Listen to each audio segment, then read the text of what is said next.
ആകാശത്തോളം പാപം എത്തിയിരിക്കുന്നു. ഈ ആകാശവും ഭൂമിയും മാറിപ്പോകണം.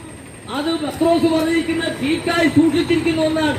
അതുകൊണ്ട് ആ പത്രോസ് അപ്പോസ്തലൻ പറയുന്നു, ആകാശം കൊടുമുഴക്കത്തോടെ പോകും, മൂലപദാർത്ഥങ്ങൾ കത്തിയഴിയും ഭൂമിയും അതിലുള്ള പണികളെല്ലാം വെന്തുപോകുകയും ചെയ്യുമെന്നാണ് വിശുദ്ധ അപ്പോസ്തലനായ പത്രോസ് എഴുതിയിരിക്കുന്നത്.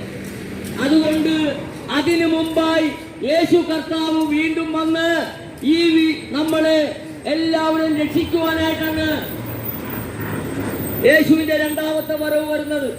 ആ വരവിൽ നമുക്ക് പോകുവാൻ എല്ലാവരും ഒരുങ്ങണം എന്ന് പറഞ്ഞുകൊണ്ട് ഞാൻ എന്റെ വാക്കുകൾ ഇവിടെ ഉപസംഹരിക്കുകയാണ്. ഈ ശബ്ദപരിധി കൂടി എന്നെ ശ്രമിച്ചുകൊണ്ടിരുന്ന എല്ലാ മാന്യ ശ്രോതാക്കൾക്കും കർത്താവായ യേശുക്രിസ്തുവിന്റെ നാമത്തിൽ ഒരിക്കൽ കൂടി വന്ദനം പറഞ്ഞുകൊണ്ട് നിർത്തുകയാണ്. ദൈവം നിങ്ങളെ അനുഗ്രഹിക്കട്ടെ.